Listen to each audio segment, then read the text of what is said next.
Testing? Oh, sorry.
Good afternoon, everybody. My name is Marcos Diaz-Gonzalez. I volunteer as chair for the Gowanus Canal Conservancy. Thank you so much for joining us today. We have a great program. This is our annual meeting for 2022. We're going to go through many of the highlights for 2022. At the end of the meeting, we're going to do two breakout groups. One, we will cover the programs that we undertook during 2022. Another group will go over part of the current neighborhood planning. We will have the instructions on how to do that towards the end of the presentation, so stay tuned. And then, of course, we're going to be talking a lot more about how you can continue getting involved with everything that we are doing. Something that I'm very, very proud about is our vision and our mission. I think everybody who volunteers and who joins our events, people on the board, our sponsors, our partners, I think you'll agree that we have a great vision. We envision a Gowanus Canal and surrounding urban environment that is clean, resilient, diverse, and alive. And our mission, which is something that we stand very proud, we advocate and care for ecologically sustainable parks and public spaces in the Gowanus lowlands, while empowering a community of stewards. I think it's a very, very important work that we're doing in our little corner of Brooklyn, our little corner of New York, but it has tremendous implications for, well, just the environment in general, and obviously environmental justice in particular. So thank you for everything, that everybody does in support of our vision and in support of our mission. I'd like to announce very quickly a new board member. So Lila Goy Bakhtiari is our new GCC board member. Lila has been involved with GCC for at least 10 years, first as an extremely dedicated volunteer on our urban forestry committee, and now as a board member, organizational leader. Leila works at Prospect Park as director of landscape management, and we're very, very fortunate to have her on the board. So Leila, thank you for joining our board and looking forward to continue our work together. Many thanks to express today. First is to all of our volunteers. Thousands of volunteers have supported our mission for over 15 years, and many longtime volunteers have made significant contributions to our stewardship and education work. They really have helped grow as an organization, and we could not do what we do, obviously, without all of you. So thank you so much. Thank you to our green team. This is, of course, one of the cornerstones of everything we do. This year's green team came ready to learn, explore, and get their hands dirty in neighborhood stewardship. They made very important contributions to the local community and have shared their new knowledge with family and friends. These youth are undoubtedly our city's next environmental change leaders. And as somebody that has still young children in high school and college, I can tell you that there's nothing better than somebody that really experiences environmental stewardship and environmental justice at this age. They'll carry that message through for everybody else. They'll become leaders in their community. So thank you so much to our green team. Of course, thank you to our staff, and welcome to new staff in 2022. So we have Aurelia Casey, Emily Bell, Jen Kepler, and Stephanie Stockbridge. Thank you for joining our team. I've really enjoyed working with you over the last few months, and hopefully many months and many years to come. A huge congratulations to Natasha Siddhartha on her 10th year anniversary of the GCC. Hopefully the first staff of many that reaches that 10th year milestone. I think that was really exciting. And welcome to our new GCC team members, baby Anissa. Our staff is small in numbers. They're visionary, they're strategic, and extremely dedicated, and they accomplish exponentially more each year. I think it's tremendous that we have a growing staff and that they're also dedicated to what we're doing. So thank you so much for your contributions. Thank you to our board. It is absolutely important to also thank the board. I enjoy working with all of you. Thank you for your contributions at the executive committee, at all the other committee levels. Thank you for the monetary support that you contribute, for lending us, just your volunteer hours, and just everything that you do. This organization is incredibly thankful for just every hour that you spend doing what you do for the GCC. Thank you so much. And of course, thank you to our members and supporters. Whether you're a first-time donor or a long-time donor, you've been supporting our work on the ground today, and you are making it possible to achieve our organization vision in the future. I'm really grateful. Again, this is my first year as a volunteering as chair, and I'm incredibly grateful for everything that everybody has done, every person I mentioned before, many that I have not, but this is really a tremendous organization. I'm very proud of what we're doing.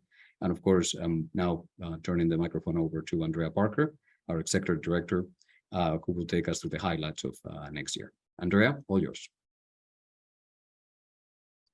Great. Thank you so much, Marcos. And it's been really wonderful to work with you as your first year as chair. Really looking forward to continuing this work.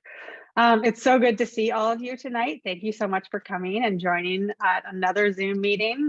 We do have better music, perhaps, than other meetings you go to.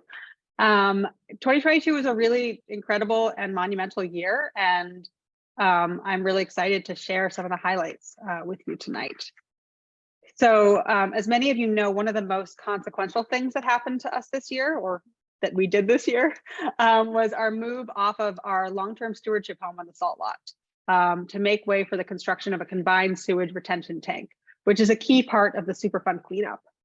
I want to thank the numerous agencies, elected officials, board members, staff, partners, and volunteers that helped make sure that we landed on our feet after this move, and we're able to set up a new headquarters for our nursery, stewardship, and education center at the 9th Street Bridge.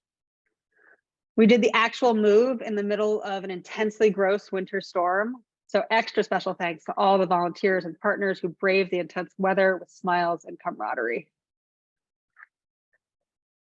This big change for GCC was in a year full of neighborhood changes. 2022 was really a keystone year, where really the decade plus of community planning, organizing, and advocacy turned into implementation with major remediation and construction milestones.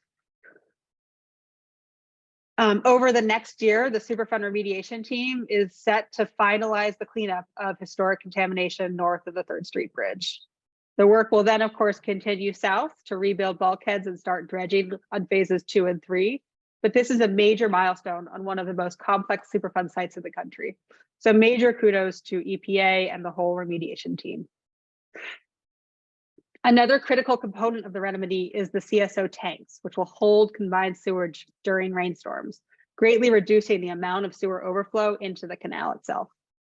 In 2022, the city started on the ground work on both tank sites, with the demolition at the head end site, thank you, Peter, for that last minute picture, and the bulkhead construction at the mid-canal salt lot site. We've also seen a large amount of work underway on upland site cleanups, as numerous sites are undergoing required remediation to allow construction to move forward. I'm sharing here a screenshot from state DEC of the remediation sites in the neighborhood. Each of these sites has its own plan and process that's overseen by city or state agencies. And these processes include comprehensive air monitoring and regular reporting. This information can be really difficult to access and interpret for the general public. So we've joined partners in calling for a more accessible platform so that we can all really see and understand if the remediation processes are protective of human health. Much of this remediation work was put in motion by the Gowanus rezoning, which was passed a little over a year ago. We're seeing both the construction on the ground and really the first steps towards the 56 city commitments that we fought so hard for.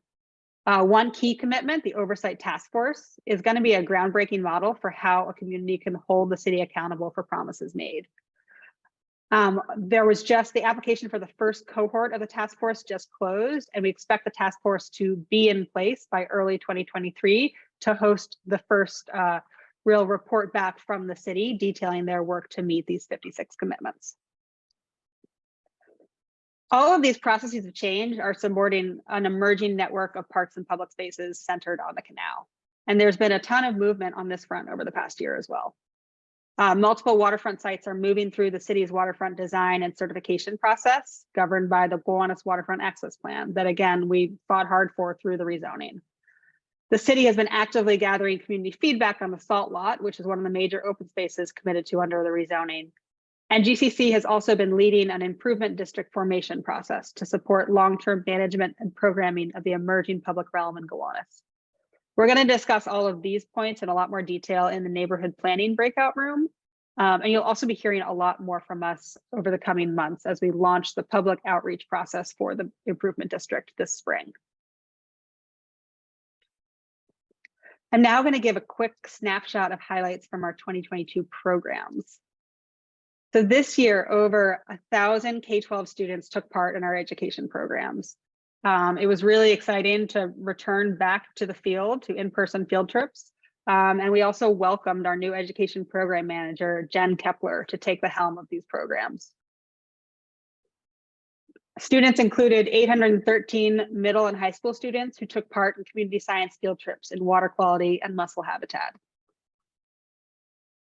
In partnership with the Gowanus Dredgers, and specifically Gary, who's on the call tonight, thanks so much. We worked with students from Brooklyn Collaborative Studies to design mussel habitats that were then fabricated in cast concrete and installed on steel bulkheads at our 9th Street site. Students visited the installation weekly in the spring to observe and record data about how the modules are providing homes to marine life, and are working on new designs that will be installed this spring. And this program is really like such a critical part of the long-term advocacy and testing for future restoration along the canal.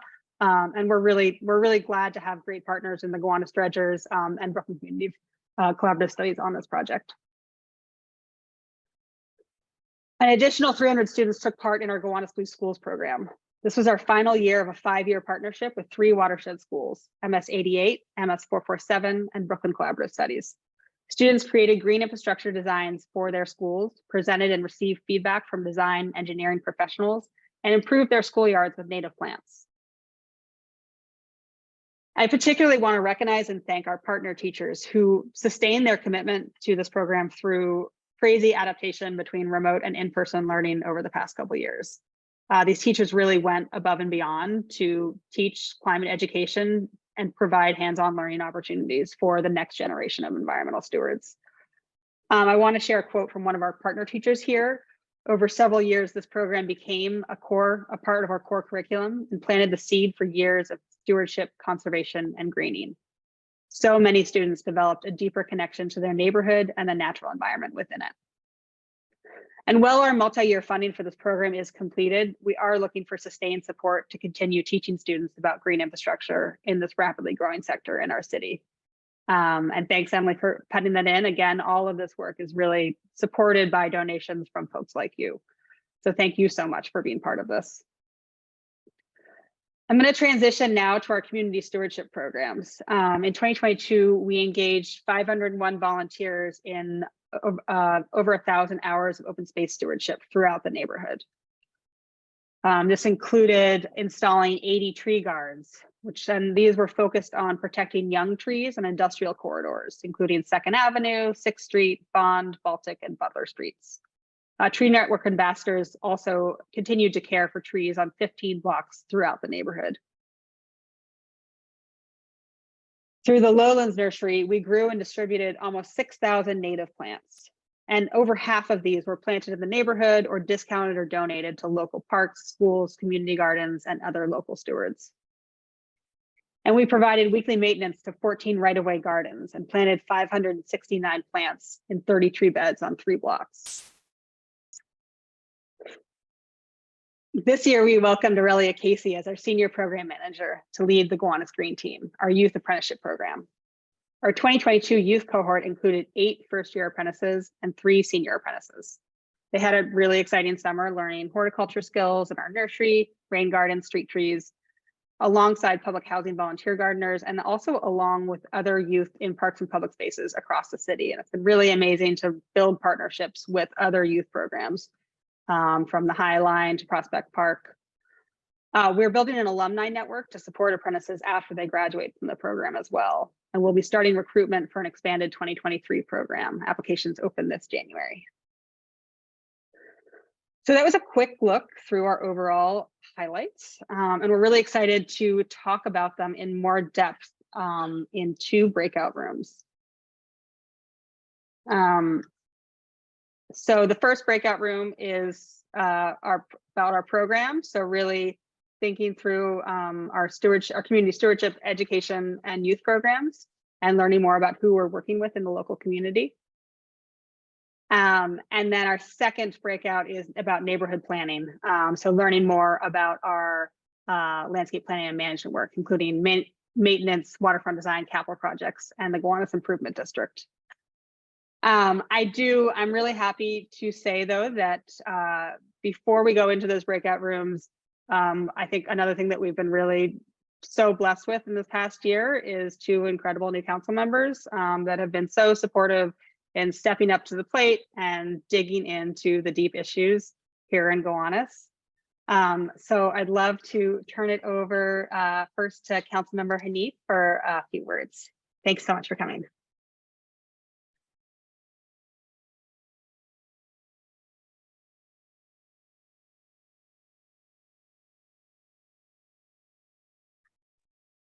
There we go. Thank you so much, Andrea. Good evening, everyone. And long time no see, Councilmember Lincoln Ressler. We were just in a meeting. Well, we spent the entire day together today because we had our stated meeting and then are just coming off of our Progressive Caucus leadership meeting. Thank you so much, the incredible work of the Gowanus Canal Conservancy, for all that you continue to do to steward a resilient, vibrant Gowanus. I had the privilege and honor of allocating over $110,000 to support GCC programming, and just it really warms my heart that I get to contribute in this way to such meaningful work to protect Gowanus and the future of Brooklyn. And the funding will go towards the paid internship program, the Green Team, paid high school apprentices engaged in environmental stewardship, the nursery maintenance, green infrastructure work, and urban conservation each spring and summer. And then funding to support operational expenses of neighborhood programs, including the Clean Green Volunteer Program, Expo Gowanus, and community planning charrettes, and then community programming in smaller neighborhood parks, which I'm really excited about, as well as the work of Park and Garden Volunteer Corps. I want to recognize GCC's work to steward the Gowanus Improvement District Formation effort, or a bid that will help reimagine the Gowanus Canal waterfront and facilitate vibrant open spaces and community programming. Thank you so much for shepherding that work and for your leadership. And of course, I'm really, really grateful for the GCC's engagement in the Points of Agreement Planning Group that helped to set the foundations for the Gowanus Oversight Task Force.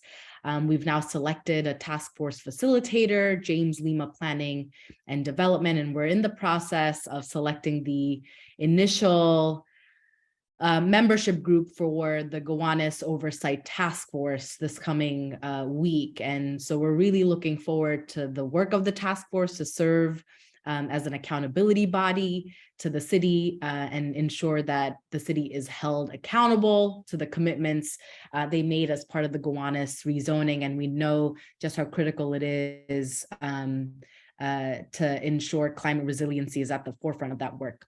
So again, just thank you so much for having me. Really excited to share space together this evening and for your continued partnership in advancing a more just, inclusive, and resilient Gowanus. Thank you. I'll pass it back. Thank you so much, Council Member. And I'd also love to introduce our second Council Member, Councilmember Ressler. Thank you so much for joining us as well, and would love to have you say a few words. It is always hard to follow Shahana Hanif, but it's also a pleasure. And just as she said, we just got off a Zoom where we were working together on something for the last hour. And one of the fun parts of the job is that we're not only neighbors that get to work together in our community, but we get to work together on a bunch of great policy and initiatives at City Hall.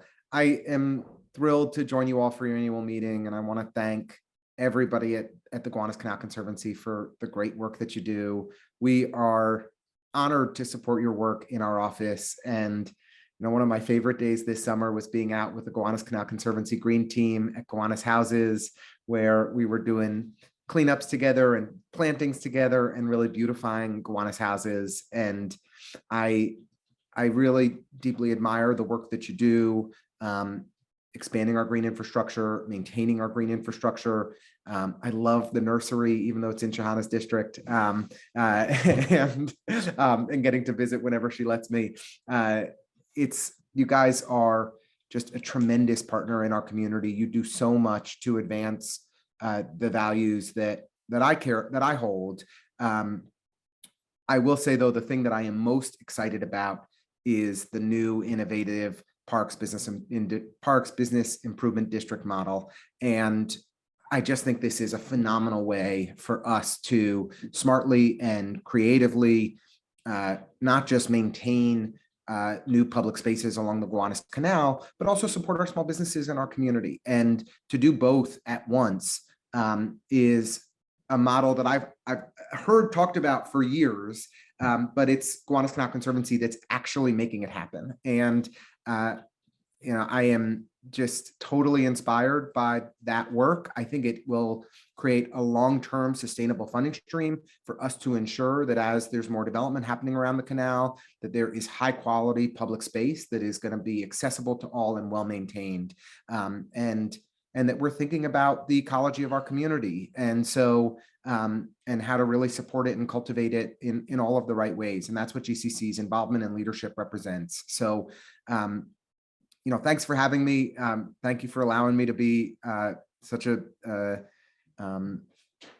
earnest supporter of the work that you all do. Thank you to every board member, every person who's volunteered with GCC, every person who cares about this work in our community. I just want to thank you for investing the time and energy and supporting this really great organization. It's good to be here. And unfortunately, I should say, as we've gone through a redistricting process recently, so I will be a little bit less, our district will kind of shift away from the Gowanus Canal, and it will be more fully in District 39 in Shahana's district. But just anything I can ever do to be supportive or helpful, with Councilmember Hanif, you can count on me. And, the lines won't change for another year, 13 months or so. So count on our active involvement, over this time and beyond. And thank you for having me again tonight. Thank you so much, Lincoln, and thank you both so much for your support. It's really wonderful to have two new council members come in and really get what it is that we're trying to do here. And I would say that, Lincoln, you're not totally off the hook, because MS 447 is still going to be in your district, and you've got a lot of very excited young green infrastructure designers who are going to be advocating for better green infrastructure on their school sheds. So again, there's a lot going on. We're gonna now break out into 2 breakout rooms to hear a little bit more and really discuss both on our program side and on the neighborhood planning side, all that's going on. In this program's breakout, we will have 4 presentations, about 5 to 7 minutes each. You'll learn about the Lowlands Nursery and then the volunteer education and youth programs. And our staff will switch off for all of those presentations. So I'll start by talking a little bit more about our biggest update, which is our move from the Salt Lot, which is was our home for close to a decade. And now we're located at the 9th Street Bridge, which is at 25 9th Street, right next to the Smith 9th Street stop. And the reason that we moved is due to super fun work, a new sewage tank, very exciting, that will reduce the amount of combined sewer overflow into the canal. And this work is going to happen for the next probably decade or so, maybe more. And so we moved in February. If you heard Andrea's remarks at the beginning, we could not have done it without a lot of partner support, volunteers, agencies, council members. It was definitely a big lift during a snowstorm, and we moved thousands of plants that day.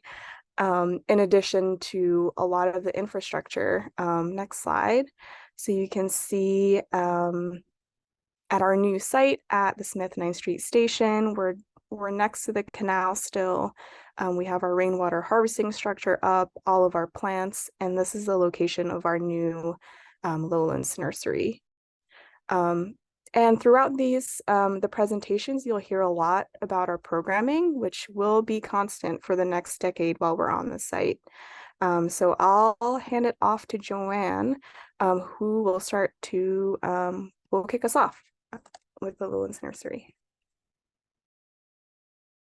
Hello, everybody. My name is Joanne. I'm the Youth Stewardship and Nursery Manager. I go by she, her, and let's talk about Lowlands Nursery. So what we grow and why. We specialize in urban adapted native plants that celebrate the local ecosystem. It's quite fun working in this nursery because usually a lot of customers will come up to me and say something along the lines of, "You're one of the only nurseries in New York City that sells this wide variety of native plants." And I feel like we take a lot of pride in that.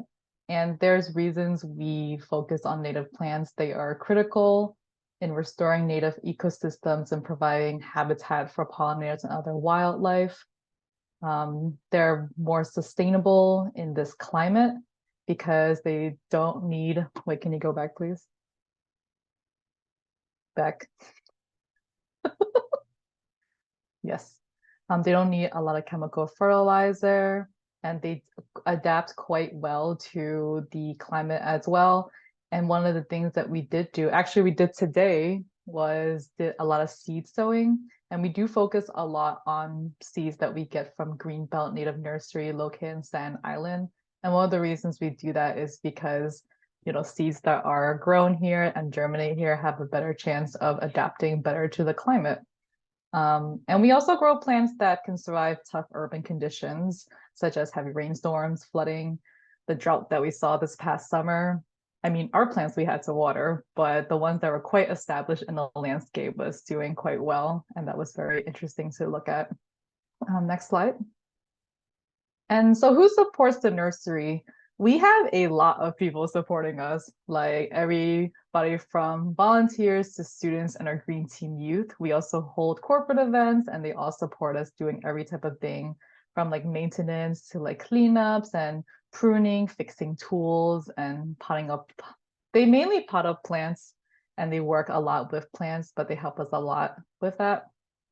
And I want to highlight the Green Team youth, who are usually with us from May through August. They help us a lot with maintenance, nursery operations, and plant distribution.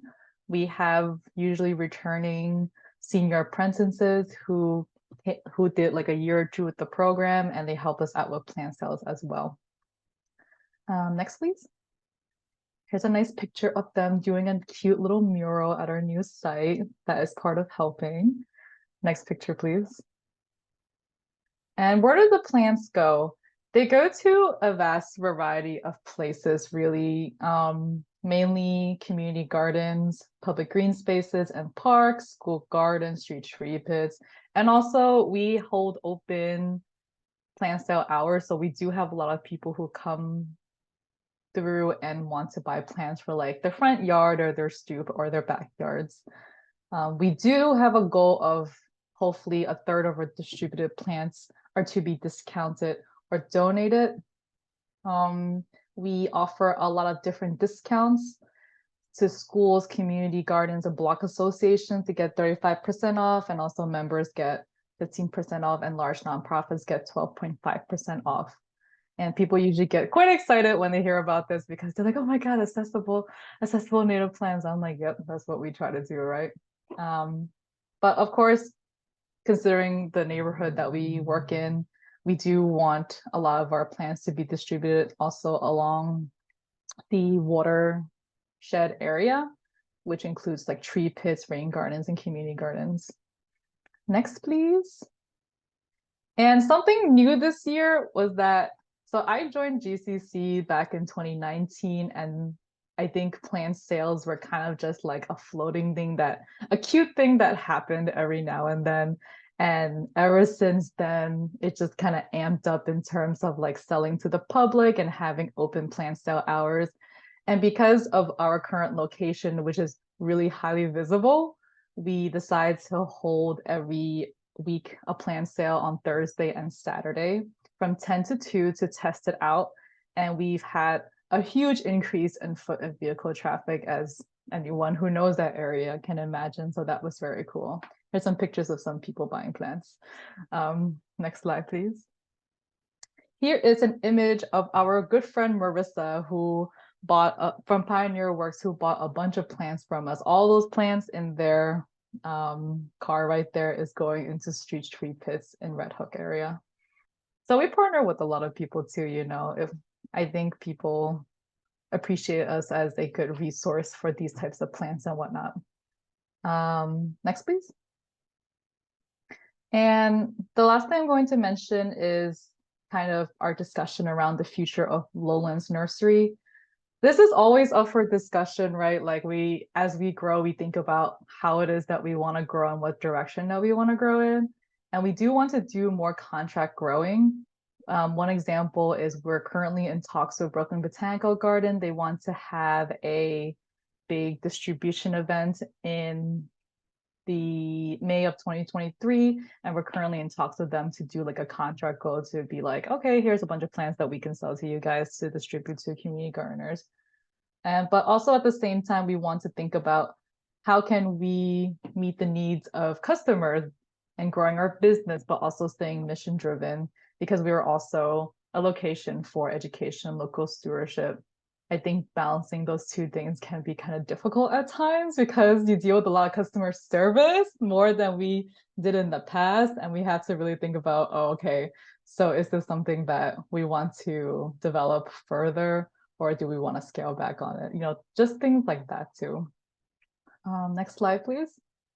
So thank you. I listed a bunch of people who helped us this year and past years, including Compost Project. They provided us with great, free, amazing compost, and also a bunch of different places who gave us their free pots, because we take donated pots and we try not to buy plastic pots ourselves, and also just different organizations who helped us along the way. And that's it for that. Is a cute picture of Atticus right there, the dog right there on the bottom right. I'm going to hand this off to Bella and Melissa, who are our stewardship coordinators.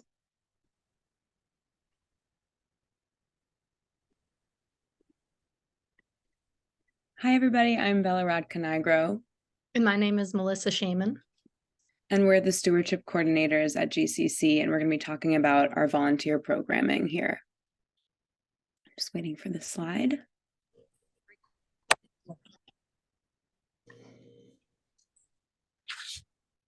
So I'll be talking about the partnerships we've cultivated as GCC volunteer programs collaborate with many organizations and community partners to provide and improve green spaces in the Gowanus watershed. Next slide, please. So the first one is the Gowanus Tree Network, and though on hiatus, the Gowanus Tree Network is a coalition of neighbors working together to build a healthy urban forest.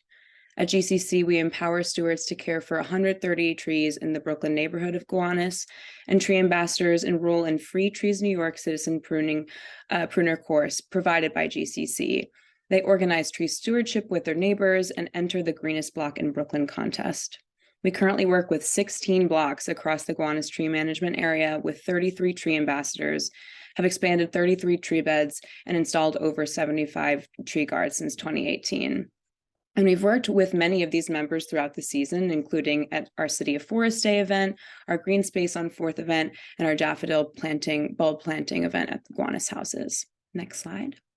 And here are some of our tree ambassadors pruning a street tree in Gowanus, and with the goal of improving their structural strength, maintaining their health, enhancing their beauty, and mitigating risks from the tree. Next slide. We also work really closely with parks and community gardens, and also resident community gardens and public housing and co-ops, such as Gowanus houses. Next slide. So GCC collaborates with many community groups to help advocate and care for ecologically sustainable parks and public green space in the lowlands. of Gowanus in many of our one-off volunteer events. So we work in these public green spaces and steward green infrastructure sites, which help to divert stormwater runoff from going into the canal. And in these one-off events, we work in the Gowanus watershed, greening really what was once an industrial landscape, and empowering a community of stewards. Our mission to weed and to plant native plants, clear litter, prune street trees, and to apply soil amendments. Next slide, please.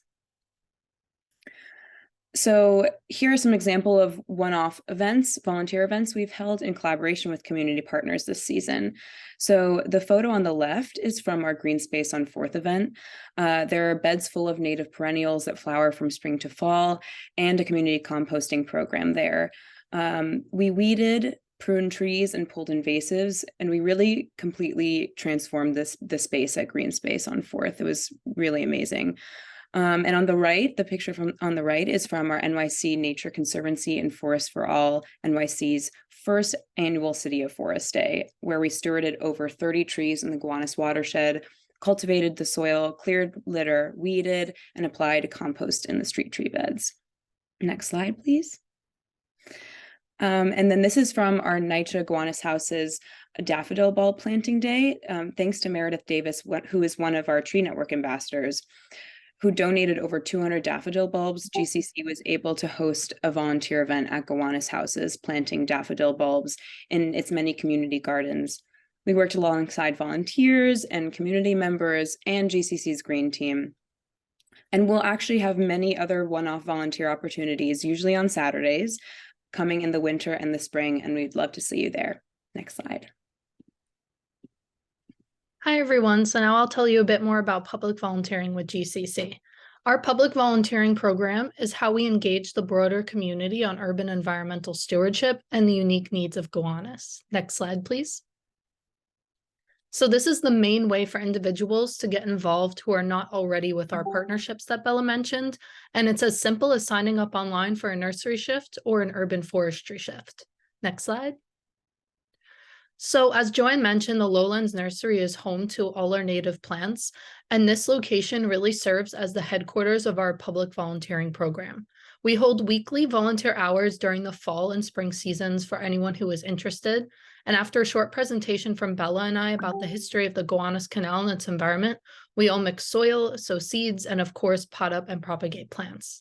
From this work, volunteers familiarize themselves with native plant species and how to care for them so they can enjoy them in their own homes or share their knowledge with friends and family in the community. Next slide, please.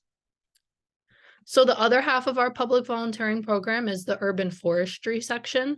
Our volunteers help to maintain street tree beds and bioswales or rain gardens around Gowanus that help improve water and air quality of the neighborhood. On our tree care days, we remove litter, cultivate the soil, apply mulch or compost, remove weeds, and prune trees and plants. Caring for urban trees has unique challenges due to higher amounts of litter and people interacting with them. It is important that the tree beds and rain gardens stay clear of litter so they can properly divert stormwater from the sewer system and so the plants stay healthy. The soil can also get compacted and dry from insufficient watering and the hazards of existing in areas with high foot traffic. That is why using hand cultivators to break up the soil and mulch and compost helps to keep in the moisture. And it is important that people feel connected to our urban forest. Trees are not decorative props, but living parts of our environment that require respect and care just like us. Next slide, please. So this is a bit about our year in numbers. We are proud to have such dedicated volunteers who care for Gowanus. This year, we had a total of 501 people volunteer with us, completing over 1,126 hours of stewardship and caring for over 81 trees. Just this fall, we potted up 1,460 plants and stewarded 66 trees. And we removed 800 gallons of trash, 700 gallons of recycling, and 550 gallons of weeds from public green space. Now, Bella will tell you a bit more about what volunteers gain from their experience. Next slide, please. Thank you. So some of the personal impact felt from volunteering with us is really the ability to steward your own environment.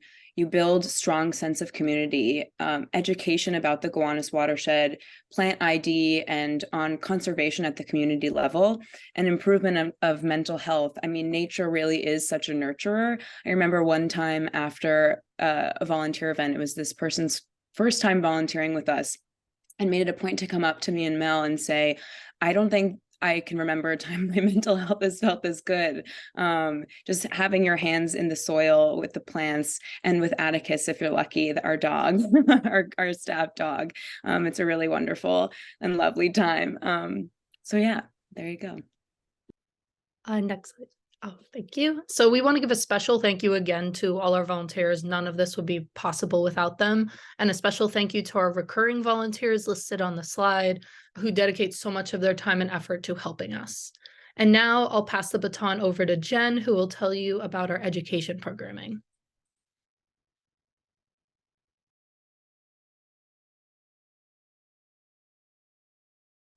Okay. Hi, everyone. All right, let's get started. So I'm Jen Kepler. I'm the Education Program Manager for grades K through 12, and I will be talking about our education programs as they relate to students, teachers, and schools. Next slide. Thank you. So in 2022, Gowanus Canal Conservancy education team worked with a total of 813 students in grades K through 12 in both virtual and in-person programs.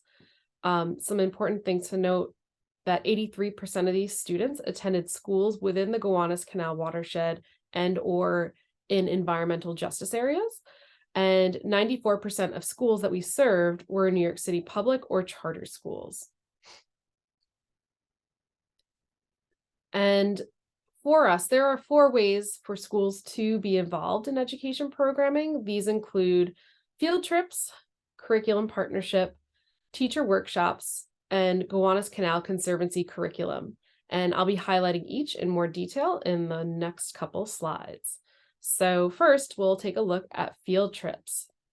So in spring 2022, almost all of our programs were entirely virtual, with the exception of some partner school visits during that time. Virtual field trip content included a focus on water quality or mussel habitat. So fast forward to this fall, we restarted our in-person field trips at the Lowlands Nursery, which was very exciting. You can see that in those pictures. Those are some of our students who participated with us. And our fall community science program invites students in grades 5 through 12 to perform scientific tests to collect water quality data. All the data that we collected is done by the students and made publicly available on our website, which is really exciting. Students measured specific water quality parameters that are linked to combined sewer overflow events, especially those like nitrate, phosphate, turbidity, and dissolved oxygen. All these parameters and others help inform us of the conditions in the canal. The students can then analyze their data back in the classroom to get a sense of water health. And the greatest takeaway in this program, the community science program for students, is just the importance of being a community science and collecting data themselves to advocate for improved water health in the Gowanus Canal. Next slide, please. So that was fall. So coming in spring in 2023, GCC will be rolling out its new urban ecology field trip program for grades K through 5, so for elementary school. This trip will have a marine ecology focus, and students can explore plants and animals living in and around the canal today and compare it to the historic salt marsh ecosystem. Activities for the students are still in the works. We're still planning this out, but they may include things like observing wildlife from the canal. So there's a banded killifish that we all were just so tickled to have caught in the canal. Nature journaling, taking measurements of various ecosystem parameters are all possibilities. We're currently gathering input from teachers about the content and activities that they would really like to see in our urban ecology program by way of an online survey. Next slide. Thank you. So a little bit more now about curriculum partnerships. So GCC is partnering with Brooklyn Collaborative Studies and the Gowanus Dredgers in a mussel habitat program. And this is a 2-year research and education partnership that's supported by the Richard Lounsbury Foundation and Con Edison. In this curriculum partnership, Brooklyn Collaborative Studies students are working to design and install constructed habitats in the canal for Atlantic rib mussels to settle upon. You see some students observing a strand of mussel clusters there for anything living on them.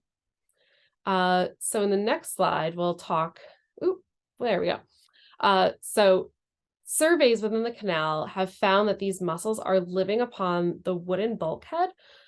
So currently, with the Superfund cleanup taking place, wooden bulkhead is being removed and replaced with steel bulkhead. The steel doesn't provide the conditions best for mussel growth. So GCC, the Brooklyn Collaborative Studies, and Gowanus dredgers are working together to test and monitor habitat for these ribbed mussels. After learning and observing conditions that are best for mussel growth, the students return to their classrooms and they design habitats that are then constructed and installed in the canal. This is of really great importance because the mussels are an important species in the canal. They play a similar role to the eastern oysters, where they are filter feeders and they provide a natural means of water filtration and play a key role in the health of the waters that they inhabit. You can see some of the students and some of their designs there and the process of the design happening there too. Really cool stuff that they're doing. So in the winter, right now, at this very moment, students are working on new designs that will be installed this spring. Students are going to record data on what they see living on these constructed modules.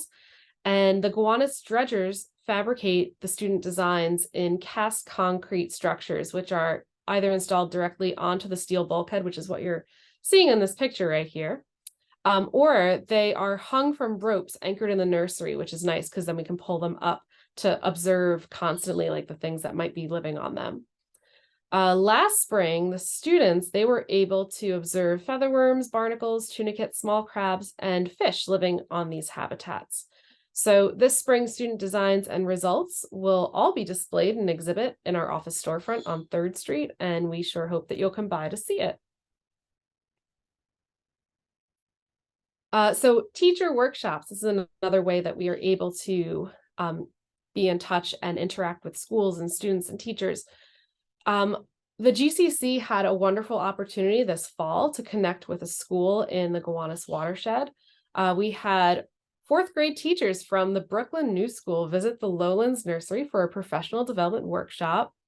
We covered a variety of topics related to canal history and ecology, things that the teachers are really excited to incorporate into their spring curriculum. And this coming spring, we will host another teacher workshop for middle and high school students, really focused on the water quality and that mussel habitat work that we're doing.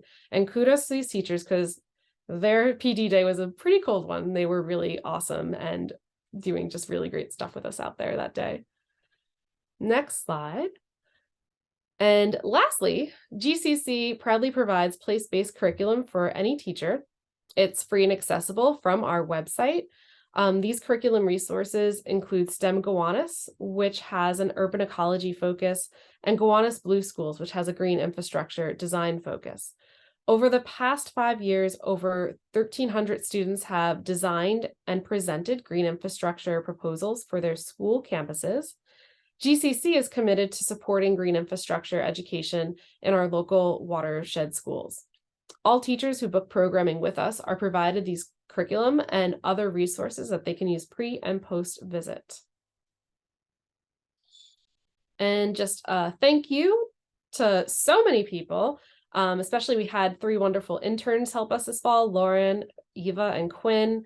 Thanks to our partner organizations and schools, the supporters that we have that are helping to fund our programs, to the teachers, all the amazing teachers out there who work so closely with us. We thank you all so very much. And I will now turn it over to Aurelia, who will share about our Green Team program. Hi, good evening, everybody. Can you all hear me? All right, hi, my name is Aurelia Casey. I am the new Youth Program Senior Manager here at Gowanus Canal. Next slide, please. Back a slide. Oh, I thought there was a slide in between them. Okay, never mind. Sorry. All right. So what is Green Team? It is a paid high school apprenticeship program held every spring and summer. It focuses on environmental stewardship and conservation for both the Canal and the surrounding environmental justice communities. Through the program, New York City youth are educated on environmental issues and the solutions for them. These include green infrastructure, canal health, and native plant nursery maintenance. The program expands employment opportunities to underserved youth within the Gowanus watershed. It provides social and emotional development and grows and amplifies youth green voice. And green voice is defined as their ability to advocate for urban nature within environmental justice communities. Next slide, please. So this is a photo of our 2020-22, I said that wrong, 2022 Green Team cohort. Here we are at Prospect Park. We were in some waders assisting the Prospect Park Woodland Youth Crew team in removing invasive Phragmites from one of the lakes in Prospect. Next slide. So who are the youth that we serve and why? Green Team seeks to prioritize young people who reside in NYCHA and other city public housing. Specifically, we are looking at the 3 public housing campuses in the Gowanus neighborhood, which are Warren Street, Wyckoff Gardens, and Gowanus Houses. The apprenticeship focuses on high school sophomores and juniors. These are critical years during adolescence where teens are pretty much trying to figure out what careers they wish to pursue. And when we talk about careers, we're thinking about post-high school choices, which can be college, trade school, gap year programs, or even entry-level jobs.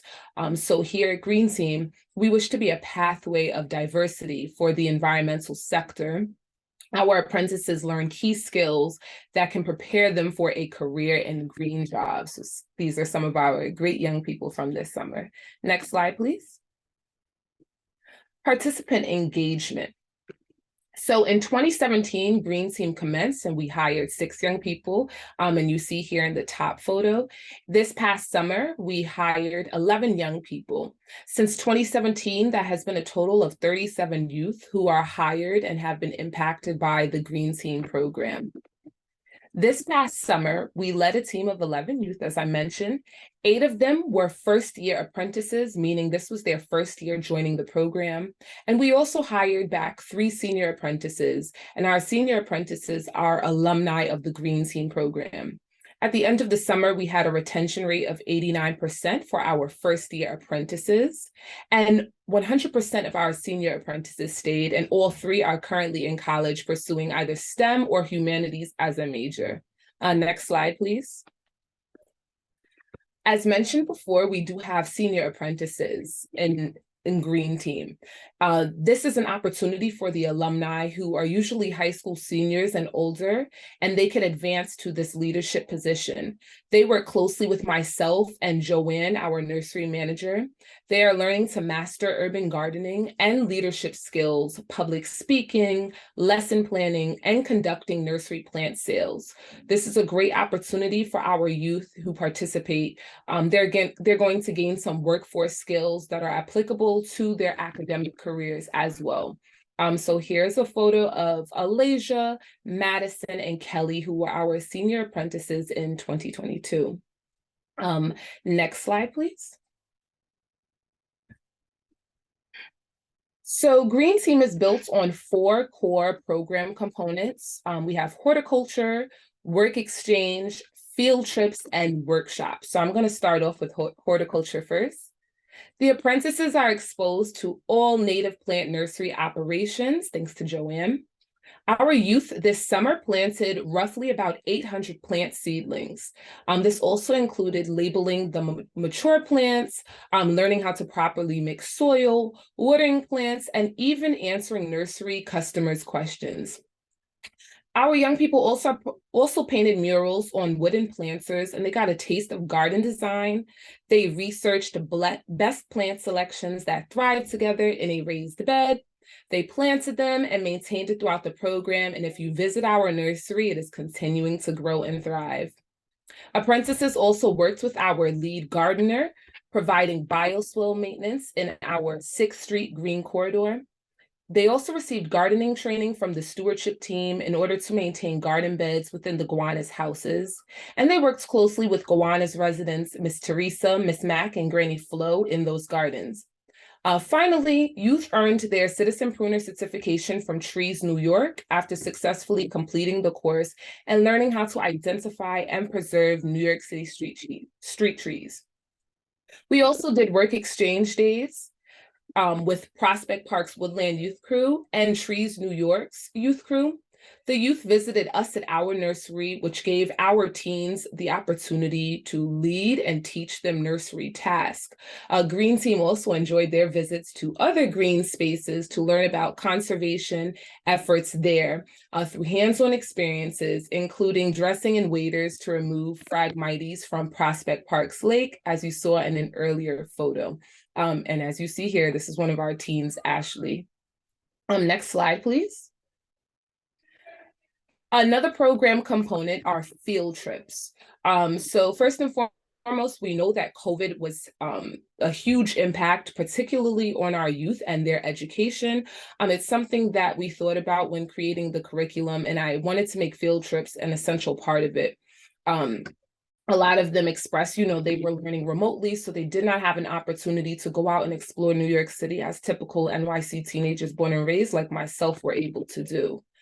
So this summer, we kayaked and learned about estuary ecology with Hudson River Park.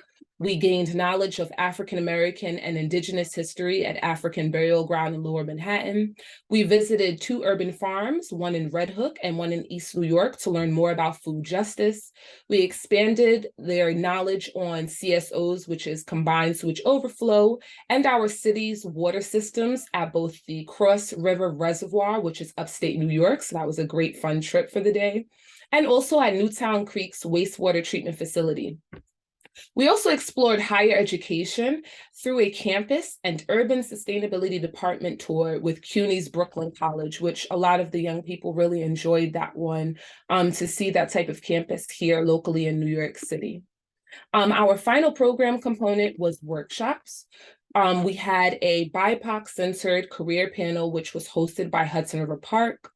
One of our senior apprentices, Kelly, she co-led a workshop with myself, which focused on FAFSA and college applications. She shared with the youth her experiences as a former community college student from Kingsborough, which is a CUNY, and now she's a senior at Mount Holyoke. She is set to graduate with her bachelor's in geography, so we are super proud of Kelly. And it was great for her to share that experience with them, and also how she found scholarships to fund her education. Youth also created resumes and professional emails, and we also discussed successful interview practices. Finally, we had one-to-one mentoring sessions with myself where we were able to chat and discover new schools that centered majors they desired to pursue, and also discuss best practices for them to succeed academically and socially during this next school year that they're currently in. Next slide, please. Here are some photos of them on some of the field trips. So this includes us at Red Hook Farms, at Brooklyn College, at Newtown Creek, at the Cross River Reservoir upstate, kayaking on the Hudson. That's an image of 2 Green Team members looking at some of the excavated skeletons of African Americans here in Lower Manhattan. And we also went to Governor's Island just for a fun day. Next slide, please. So finally, I'd like to talk about our alumni engagement. This fall, we launched our first alumni newsletter, which is going to come out monthly to all alumni of the program, not just the ones from this past year. The monthly letter is going to share opportunities, which include employment, internships, scholarships, and more. Alumni are also invited back to volunteer at the nursery. As Bella and Mel shared earlier, they were there with the daffodil bulb planting project, and that was great. They enjoyed their time there. And they're all within the Gowanus houses. Moving forward, we're going to continue to expand our alumni engagement through social media platforms, in-person volunteer events, and nature-centered outings so that youth can connect with each other to maintain this new network that they built. So these are just some photos of our young people throughout the neighborhood. Next slide, please. Before I say our thank you, I also just want to talk about program expansion. We're looking to grow the numbers within the next 3 to 5 years. As mentioned earlier, we have doubled our number of Green Team members since our program's starting point in 2017, and we're looking to continue to expand that. We envision our program expanding to about 16 youth and even a crew leader in the coming years. Overall, that expansion is going to help us to provide more employment opportunities for underserved youth, which is sort of one of the main goals we have, right? And we also wish to consistently support local community and nature gardens within the Gowanus neighborhood as well.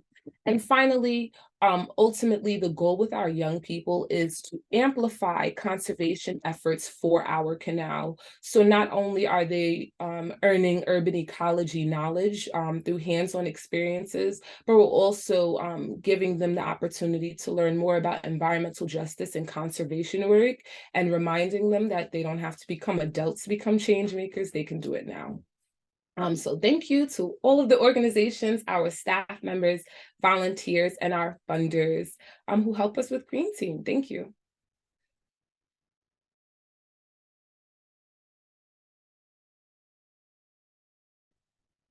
Thank you, Aurelia. Thank you, Bella and Mel and Joanne for presenting.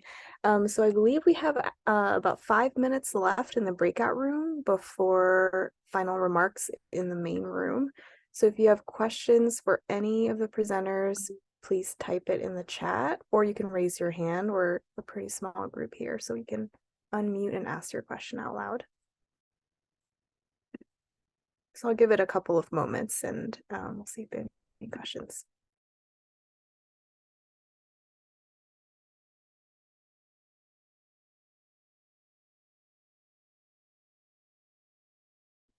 Thank you, Shino, for joining us.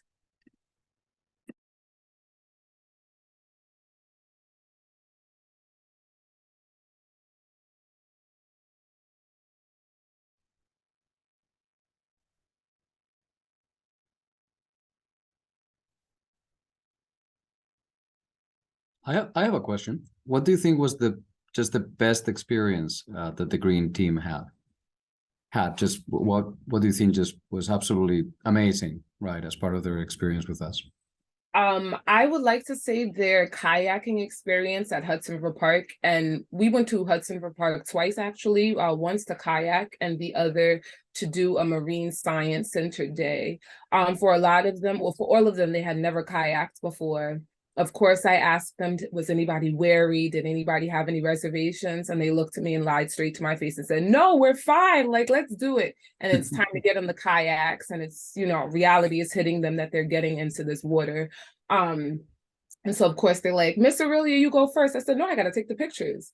But yeah, so that one was a fun day because, you know, I love teenagers. They are so strong-willed and they did it. And it was great for them to face that fear, but also learn more about New York City's waterways as well. So it was a great day for them. Thank you.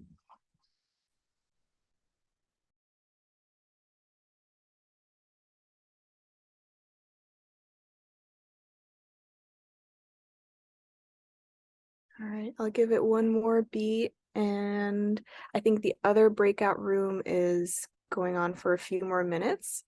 So if you have last questions, feel free to ask them. And if not, then please take a break and we'll meet you back in the main room shortly. Unless someone else has a question, I actually would love to hear from our other program leaders, Jen, Bella, Melissa, and Joanne, if they had any similar like stories from the season that felt like, oh, we're having an impact. This is working. A couple of times when we had our tree care events, especially City of Forest Day, and people were walking around, because I think we were having also there was Gowanus Open Studios at the same time. So there was a lot of people out on the street, and they were so happy to see us like taking care of public spaces. They're like, oh my God, thank you. And it was really heartwarming. And I think it was great for us and the volunteers to like see the people who are being impacted by our work and see them happy. Yeah, that was a special memory for me. Yeah, I grew up in Gowanus, and so I know a lot of community members here. And on that City of Forest Day, I saw many people that I know, many people that I do not as well, and like construction workers honking their horns and me like, yeah, like clean those trees up. It was awesome. That this one family that I have known for a really long time walked past us, and they're like, oh my gosh, Bella, what are you guys doing? And we chatted a bit about the work that we were doing. And we packed up the event, came back to the nursery, and I see that same family in the nursery, and they're getting their education in the street, and also chatting with Joanne about the native plants as well. I thought that was like a really like small town kind of moment. I don't even think that they correlated GCC with what we were doing and in the nursery. It was just like a really wonderful kind of small town, big impact kind of moment. I guess I'll go next. I think I mean, for me, like I'm fairly new, and just doing all of our programs with students and getting their hands like on the water, not literally, but with gloves on, but handling the water, handling scientific instruments, and like just having them lead the way in doing the water quality testing and gathering the data. That was just such an exciting thing to see, and having them just doing science and contributing to the work that we do and contributing to being an advocate for the place that we are working so hard to educate people about and protect and do better for, and make it greener and more accessible for folks. Just all of those moments together, I just have such an amazing time meeting every single student that comes through and gets the chance to interact with the canal in a really intimate way, and getting, demystifying all those things that people have heard, just by people talking to each other about the Gowanus Canal, just demystifying a lot of that stuff and really getting them to do that science is just so exciting for us. I'll also note it's been very exciting working with our interns and getting them really involved in sharing that science too. That's also been really, really fun for me.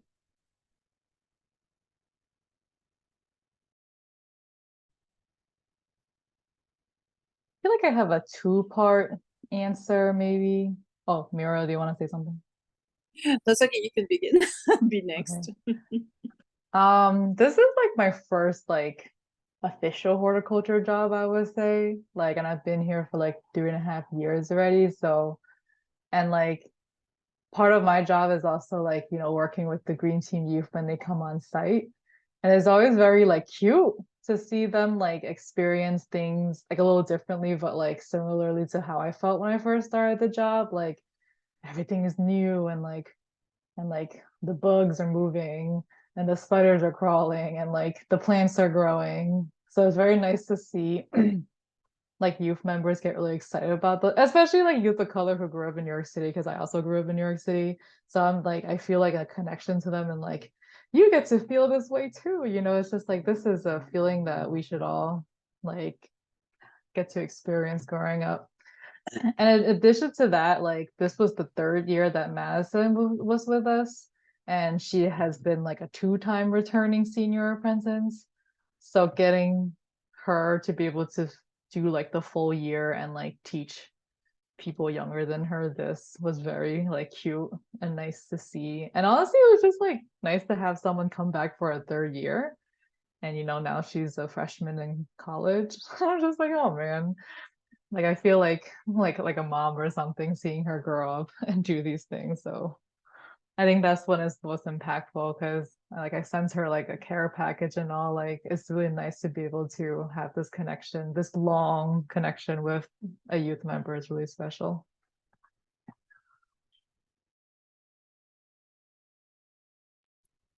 I don't know if I have time, but I'll try. I work in a school that's right in the heart of Gowanus, and right by the Gowanus Canal, the International School of Brooklyn. You may know. So our thing is that we don't live in the neighborhood, but we work in the neighborhood, and our school has a lot of teachers coming from abroad who are really not familiar with even, I love to hear about the native plants that you're talking about, Joanne. And I didn't actually know that there was a nursery so close. So it must be rather new. I'm really excited about it. But anyway, I'm looking for ways to connect the teachers that come from far away to the area. And would you consider having a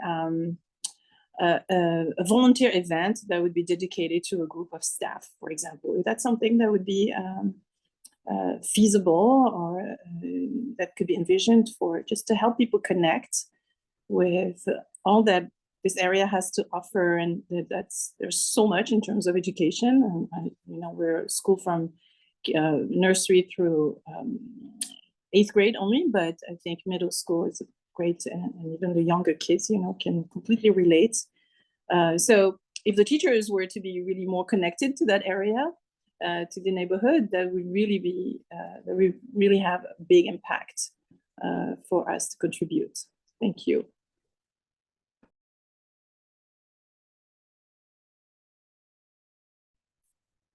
Jen, do you want to take that one?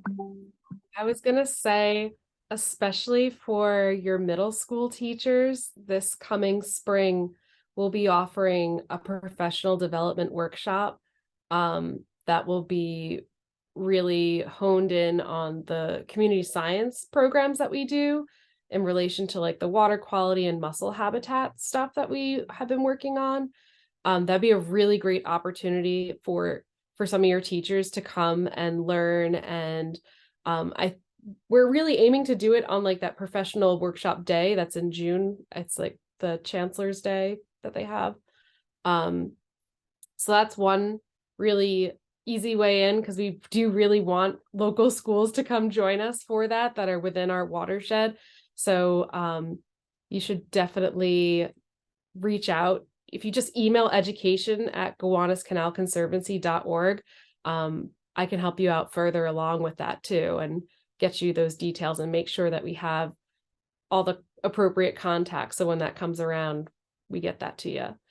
But that's a huge way. And also with this coming spring, I would love to get any insights from your teachers about the things that they look for in a field trip, and we can involve your school also in our ecology, our urban ecology field trips that will be coming up in the springtime, that we're in the process of developing, which is why we want teachers to kind of give a little bit of a voice to what they want to see, so that we can make sure that our curriculum matches up with the curriculum of the teachers that we hope to work with. Sounds great. Thank you very much.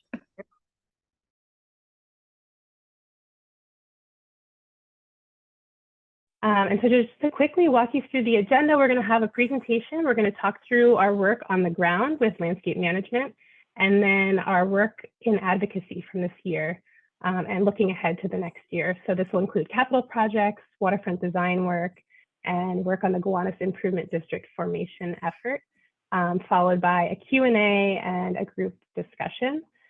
And we're very thankful tonight to have our consultants from Town Square on the call. They've been supporting us in the Improvement District formation effort. So thank you, Sarah Nordman and Jerome Bart, and they will both be available during the Q&A conversation piece to answer any questions that come up. So as most of you know, since 2015, we've been working towards the vision set out in the Gowanus Lowlands Master Plan for an accessible, vibrant park system centered on the Gowanus Canal and connected to the surrounding neighborhood. And in the following slides, we're going to talk through our progress towards that vision and what is to come. And this all starts with our work on the ground, which continues to expand as green space in the neighborhood grows and informs our advocacy work that we're going to get to in a moment. So our work managing the landscape that exists today in Gowanus is supported by both staff and volunteers. And here I want to give a shout out to our garden manager, Stephanie Stockbridge, who joined the team in 2021 and became full-time this year and has been really working hard to ensure that our sites are beautiful, sustainable, and ecologically rich. So thanks, Steph. Our work on the ground consists of garden maintenance for 14 right-of-way rain gardens, 12 planters, 1 sidewalk garden, and the gardens at our new nursery location on 9th Street. We also support the Gowanus Tree Network on 250 tree beds across 15 blocks and 9 partner sites around the neighborhood, providing plants, tree guards, and technical support. And a really critical project this year was building out the gardens at our new home on 9th Street. This involved salvaging as many materials as we could from the salt lot as we were leaving, and thanks to DEP for their support with that effort. So we moved a bunch of plants, a bunch of soil, and a bunch of infrastructure, including our beloved mafia blocks. Oh my gosh, sorry. Excuse me, a little headphone mishap. And you can see here in the image on the left, one of our gardens after its first growing season. It's amazing to me. This work happened while I was on maternity leave. This garden has really grown in and is very lush. And on the right, you can see the work to restore the shoreline at our new site with transplanted salt marsh plantings.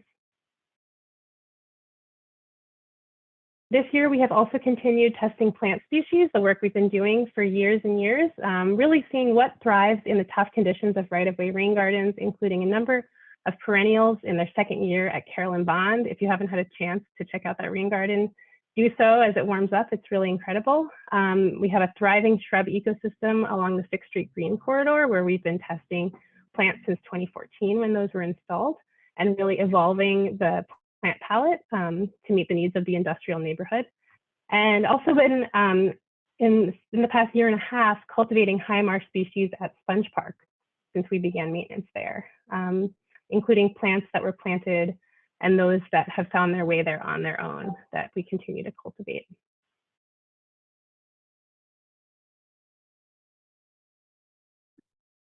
So this work is all part of our efforts to grow and advocate for more green job opportunities in the neighborhood and throughout the city. In Gowanus, this includes building long-term sustainable open space maintenance jobs. And it's not something I think we talk about enough. These are jobs that ensure job security, competitive salaries, and growth opportunities, and we don't often see them in the green industries. And we're also trying to provide pathways for youth to these jobs through our work with the Gowanus Green Team. On a larger scale, GCC is a founding member of the Rain Garden Action in Neighborhoods, or RAIN Coalition. It's a pilot collaborative approach for rain garden stewardship of city-owned green infrastructure. So we're working with member orgs listed here on the slide, Bronx River Alliance, Newtown Creek Alliance, and the HOPE program, in piloting local stewardship and workforce development, and really thinking about how that can be scaled up for the thousands of rain gardens being installed across the city.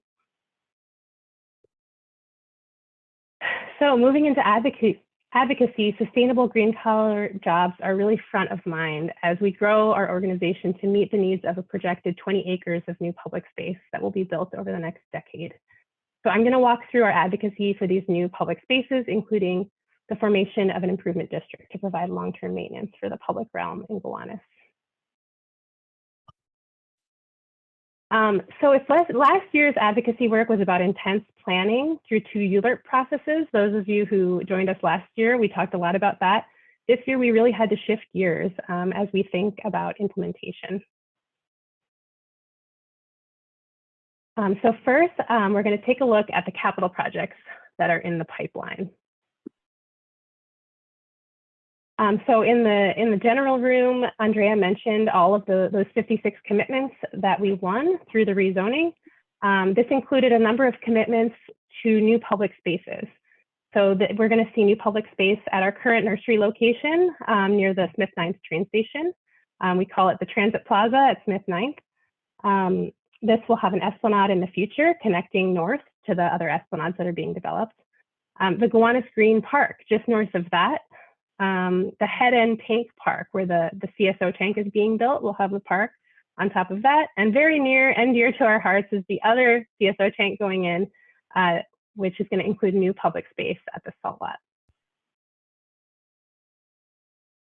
So this year, in the midst of our move off the salt lot to make way for construction, we have been advocating for robust, accessible public realm that incorporates all that we loved about our previous home at the salt lot into the future design.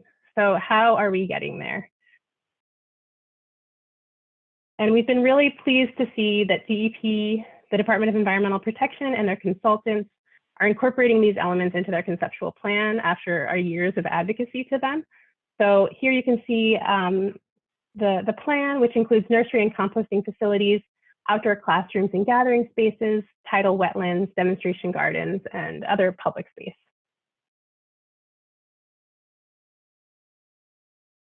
So the development of this plan is ongoing, and there have been a number of touch points for the public to weigh in this year. There were 3 public meetings, and those are all still available to be accessed on YouTube. And I encourage you, if you weren't able to attend, to go check them out.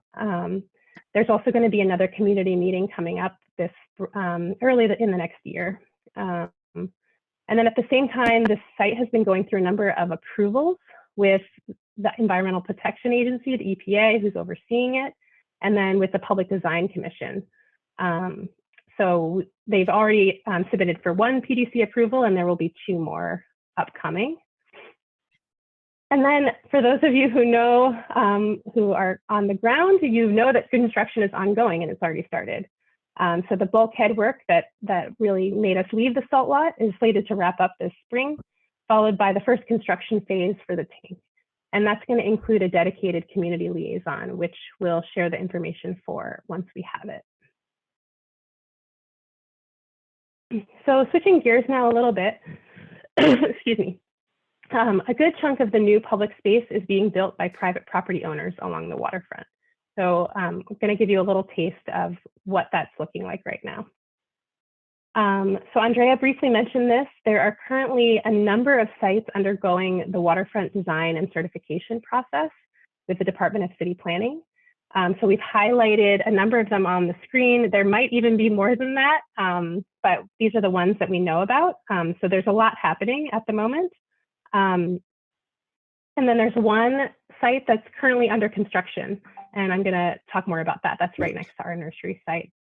And then, of course, there are the sites that are already built. I'm going to highlight just a few of those projects, but these are also have their full presentations available from the designers on YouTube. Their presentations were made to the community board. So I encourage you also to go check those out if you weren't present at those meetings. So 420 Carroll is a site located just south of Carroll Street on the east side of the canal. And on this site, we've been advocating for and have seen incorporated a number of features, including a generous entry from the Carroll Street Bridge, an extension of Nevin Street that includes a street creek water feature, water access to the canal, and critically, a landscape that will allow for a future bridge connection across the First Street turning basin to the south, which is going to be excavated as part of the Superfund process.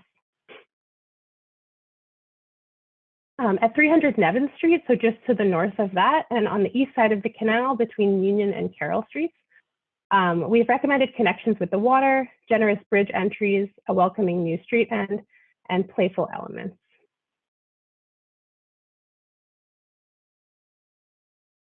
And lastly, of these highlights is 300 Huntington Street, and that's the site that's located just north of our nursery near 9th Street. So here we've advocated for active ground floor uses, a future connection to the MTA site that we're currently operating on, a connection to the water, and innovative stormwater management that cleans the street stormwater before depositing it into the canal. And the developer is still working on getting that through the permitting process. But we're really excited about a bunch of these improvements. The site is currently under construction, and we've had a front row seat to the work. We're very excited that the Esplanade will be complete and open to the public, likely sometime towards the end of next year. So with all this public space and development, we're in the throes of planning for the Gowanus Improvement District that we've talked so much about tonight, but we haven't dived into the details of yet. And this is really to ensure quality maintenance and programming that will provide green jobs to the community. And the goal is to really knit together this landscape that I showed at the beginning in the Lowlands Vision slide that looks like this amazing green network. but really it crosses numerous public and private property lines. And so it's a complicated framework. So we're really been thinking for years about how do we provide maintenance funding for the underfunded public spaces and streetscapes throughout the neighborhood and connect all of these together. And so we landed on the business improvement district models to support this work, as it can address our specific property ownership context and levy a tax assessment across a larger district for neighborhood specific services, while leveraging additional funding for neighborhood investment and infrastructure. We see this really as a win-win for both the community and property owners. But the formation process is a big effort. So as I mentioned at the beginning, we've brought on an experienced consultant to support us, Town Square. And so I'd like to introduce Jerome Bart, who will walk us through how it's been going and how the process works. Jerome? Thank you, Diana. Can you hear me? Yes. Okay, Loud and great. clear. I'm glad that part is working, and I'm very grateful to be here. Thank you for your introduction and all this information about what's happening in the neighborhood. I also want to introduce my partner, Sarah Nordman, who's also on the Zoom and will take part in the Q&A as well. And it's been a privilege to assist your team in really what is, I think the council members were correct before in saying what's a groundbreaking vision of finding a mechanism within the existing toolbox of systems in New York to fund these public spaces, in addition to all the other services that a business improvement district can provide. And even though the name is Business Improvement District, really this is an organization that puts key stakeholders of a neighborhood, both property owners, business tenants, residents, and others, in the commanding seats of an organization that has a steady flow of money that comes from all the properties within the boundary. So if you own a building within the boundary, you're going to be paying into this organization, this new Gowanus Business Improvement District, except if you're not for profit or if you're government properties, which are exempt. And that money can be used by this group of stakeholders to provide really any services they choose. This could be sanitation, this could be flood mitigation, or this could be the maintenance of these public spaces. The group also determines what kind of levy they're going to assess against the building. So it's really like a tap that you can open or close, and you can choose the level that's right for the neighborhood based on the services that wishes to be offered. There's a pretty stringent process, however, to create these organizations, to make sure that there's in fact widespread neighborhood support for their to establish them, and that's called the formation process, and that's overseen by what's called the steering committee, which is a group that has been formed and that functions now and works and meets every month to discuss the progress. And we're going to speak a little bit about where that stands now. So next. All right, so the formation schedule, it's a relatively long process, unfortunately, but we've been at it for close to a year and a half, 2 years now, with first the intention of making this happen. You create the steering committee. There then is a formal consultation of a neighborhood called the Neighborhood Needs Survey, which is something that took place earlier this year. If you have not yet filled out the Neighborhood Needs Survey, and particularly if you're close to the Gowanus Canal in the catchment area, we really encourage you to fill it now. Your voice can still be heard and determine the way the future bid will spend its money and direct its services. So it's a lot of targeted outreach, identifying the property owners, identifying the tenants. And the goal there is to say, okay, this is what people in this neighborhood feel should be happening. And this is where our efforts should be directed. And I think Andrea is putting the link to the needs assessment survey in the chat as we speak. This group, the steering committee, will then need to take a few key decisions. We're going to speak about that in a second, in order to propose what's going to be called a district plan. The district plan really is sort of a constitution, if you wish, of what the bid will do, and that's going to be presented to the neighborhood in a public forum. So there's going to be public meetings, and everybody will know what the Gowanus bid is proposing to do. And then there's going to be a round of balloting. Every property, again, in the neighborhood, gets a vote. The reason it's the properties that get a vote is because it's the properties who will be paying for this. This is not going to be a publicly funded effort. It's going to be a privately funded effort to create this organization. And finally, if the balloting is successful, there's going to be a vote by the city council and signature by the mayor for the new BID to come into existence. That's the process. We're on target with what you're seeing here on screen, and you should be hearing about the public meetings either later this spring or by summer for sure. It's coming, the boundaries are coming, hold your horses. Here we are, next. So just wanted to have a little, to tell you just a little bit about the steering committee. This is a very diverse group in the case of a Gowanus bid. Every formation effort is different and takes a different shape. The best way, if you want to find out who these people are, is to go onto the formation effort website, which is gowanusimprovementdistrict.org. You'll find all the information to date right there. And you'll have also a sense of what's the thinking to date on some of the key questions. Next. So what are the key decisions that this steering committee is going to have to take? They all sort of function in lockstep with each other, but we can start with the fact that the needs assessment survey really dictates a portfolio of services that are favored by the community. That's where we started. What do people want us to do? These services, we then try to cost to create a realistic budget that is based on the boundary of what the area will be. And we'll show you the boundary in a second, but the boundary is somewhat flexible in the sense that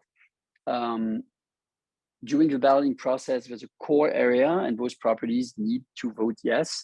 But at the edges, if people say that they don't want to be included, they can be left out. So there's sort of an ideal boundary we're going to propose, at least at the beginning. And then we'll see what people really want to do. There's also a possibility for the boundary to evolve over time and for the bid to grow. It's not uncommon for bids to start with a smaller area and to then include other areas that want to benefit from those services. And that budget and the boundary finally lead you to the assessment, which is basically dividing the sum of money that pays for all over the various properties according to a formula that's going to be agreed upon by the steering committee and by the owners. And next. So these are this map on the document here highlights the answers received to date on the needs assessment survey, upwards of 300, but we'd love to have more.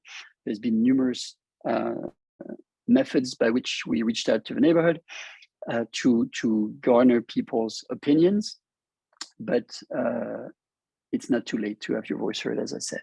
Next. And these are the services that people said they wanted. So it's very small on my screen. I hope it's a little bit bigger on yours, but you can see, and we also separated the answers based on what type of person you were as you were answering this. Were you a property owner? Were you a business owner? Were you just a commuter or somebody who comes to the neighborhood Gowanus at leisure?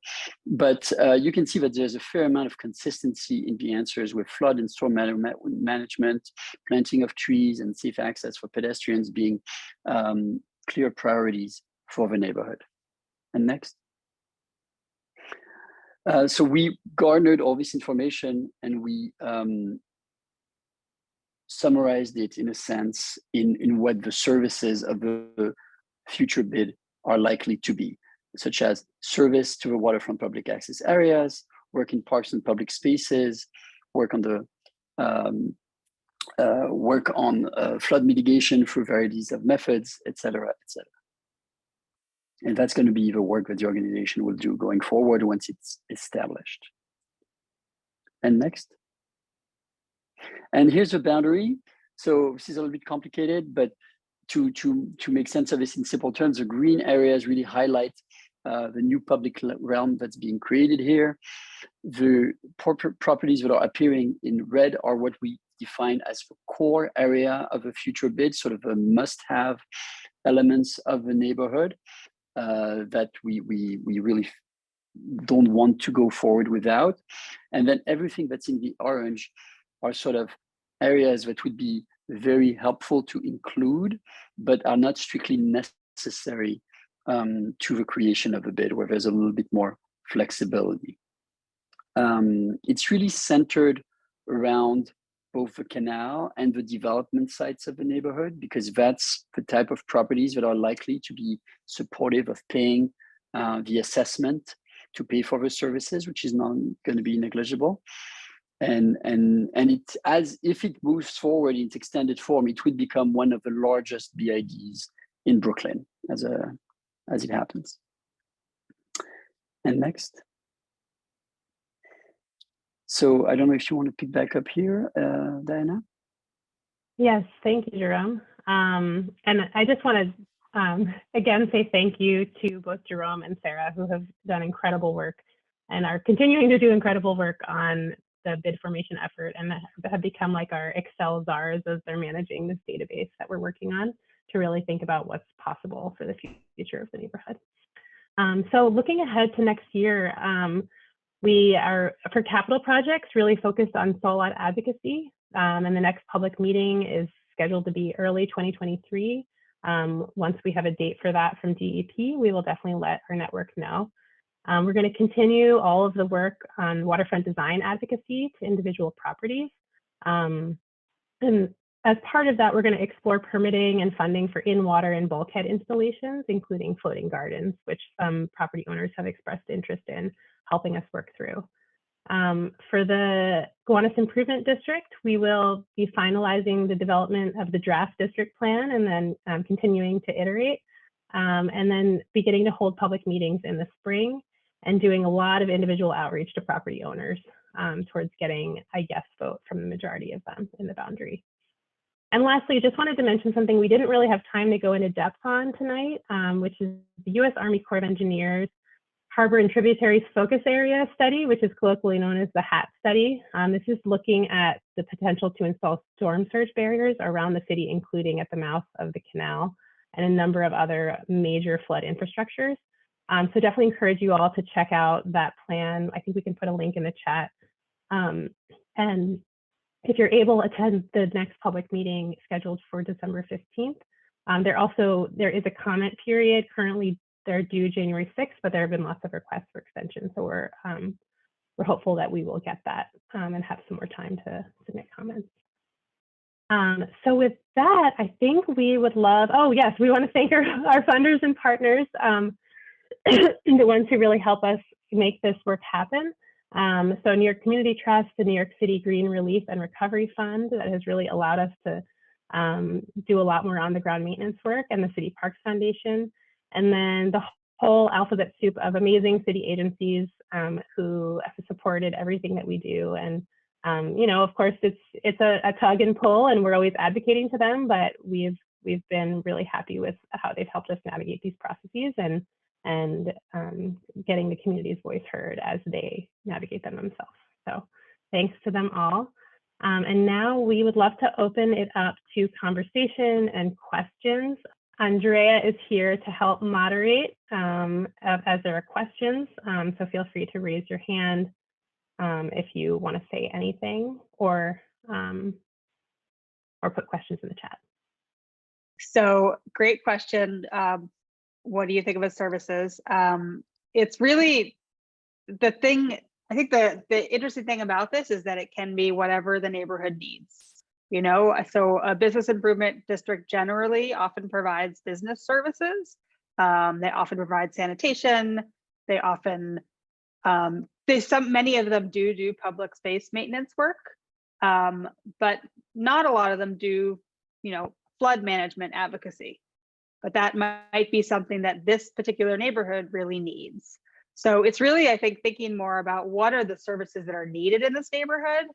And how can we leverage specifically all of the new funding that's coming in from new development to help pay for ongoing services that are really going to enrich the larger neighborhood.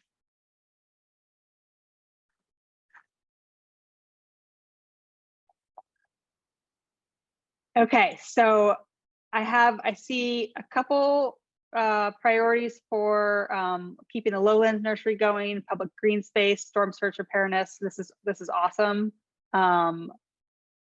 Parks and public space, and I think that we'll definitely, you know, continue to to advocate for this stuff. I do one question about wanting to see more rain gardens in the neighborhood.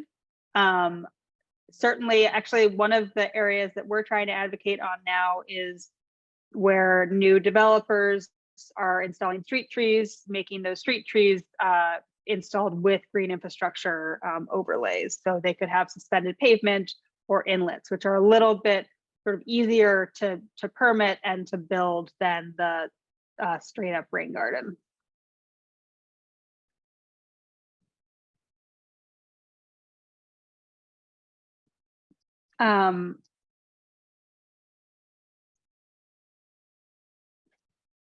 Yeah, I'm sorry. I'm a little trouble. So I feel like we've got some priorities in the chat and then some questions in the chat. I'm going to go with the first question that I see, which is the discussions about real estate price management in Gowanus as this cleaning continues. And I think that's a really interesting question that I haven't heard discussions about. Erin, would you want to elaborate a little bit more on what you're thinking about that? Sure, and maybe this is like, I mean, I know the efforts of the GCC are more related to conserving and cleaning and preserving green spaces around the Gowanus. So maybe this is the wrong place for this question, but I guess I'm just curious, as these green spaces are being created and built and worked on, and as the Gowanus Canal is being built on as well, both by public and private entities, what do you know what systems are in place for people who will want to come in and try to privatize spaces like around here, buy the spaces, build up housing, and make it cost like $5,000 a month to live there and completely block it out for anyone who lives there right now as well? Like, is that being considered? Again, might not be the right place for this question. Apologies if that's the case. Thank you for all the information y'all have shared tonight. I've really appreciated it. No, thank you for the question. I think it's an excellent one, and it's one that I think, as yes, we are, you know, our mission and vision is environmentally focused, but it's critical that every organization be thinking about the ways in which all of the work that we do intersects with every other urban system. And certainly gentrification and green gentrification is real, and we've seen it happening even since the canal has been getting cleaner. I do think that part of some of what was passed in the rezoning in terms of mandatory inclusionary housing, as well as 100% affordable development on Gowanus Green, will at least make sure that there is some new affordable residential in the neighborhood. I would say another consideration that we're taking in the bid formation is how can we make sure that the assessment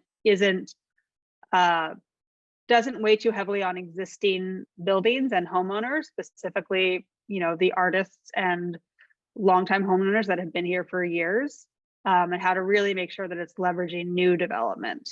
So those are some, you know, some answers that I think we're starting to think about, but I think it's an ongoing question that we're going to continue to need to think about, and specifically in terms of the public space, how that continues to feel really, really public, no matter what luxury residential may be being built. Cool. Thank you so much. Yes, and Emily from DCP just dropped in a link about mandatory inclusionary housing.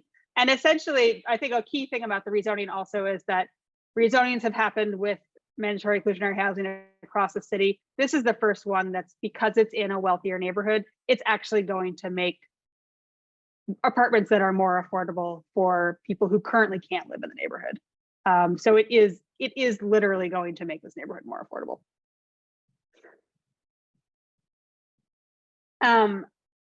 Louis, I want to just your question about the oversight task force and which organizations will ensure developers follow the rules. It's another really good question that I think the council members basically are put out a call for folks to apply to be part of this task force, and they're currently trying to sort of figure out who the right representation is to make sure that that these commitments are followed through on.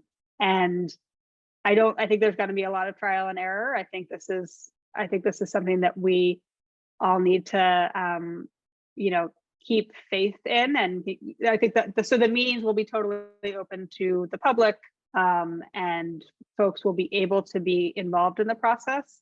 I do think it's going to be really important to make sure that the process feels transparent, in addition to really feeling like we're getting the right agencies at the table at the right time to give the reports that we need.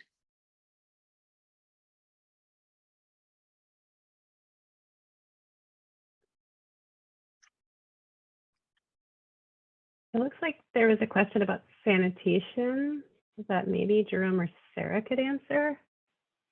The question is, will the district depend on city sanitation services or have to fund these privately? I'll jump into that. Sarah Nordman from Town Square. So a business improvement district, by law, in the presence of one, the city cannot retract any services that they currently offer. So the city is not going to stop picking up trash from residents, for example.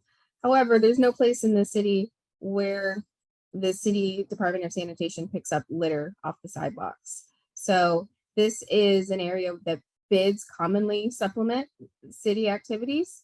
However, the sanitation needs, as indicated in the needs assessment survey, were much lower priority than some other areas that you saw on the slide, like flood mitigation or street tree stewardship. So the city's not, in short, the city's not going to stop what they're already doing if a bid comes into existence in this area.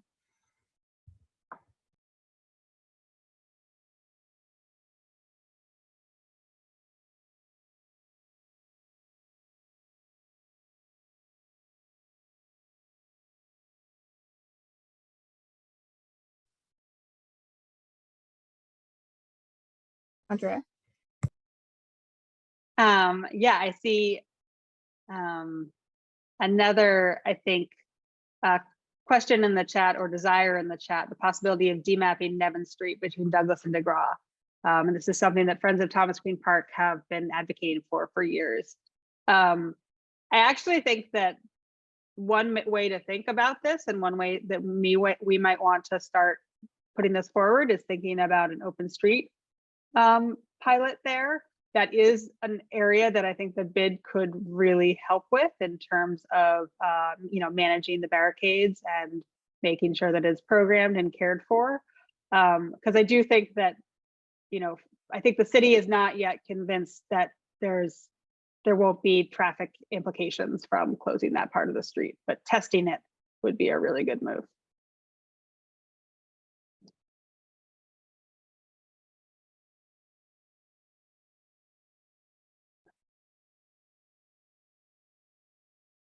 I love this bid support and creating places for community to recycle things. As folks in the neighborhood know, we lost the e-waste center here a couple years ago. And I agree, it's really figuring out how the bid can actually provide some of those sustainable services back into the neighborhood.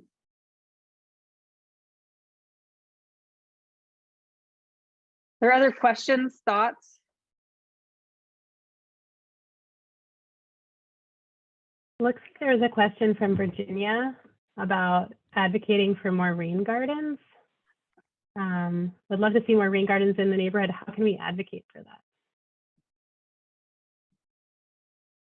And I think it's hard because I think that we can advocate for trees. And I really think that that's where we need to focus. Rain gardens are a very specific thing in DEP's playbook. And basically they have studied the entire watershed and installed all the rain gardens that they think are possible using their cookie cutter design.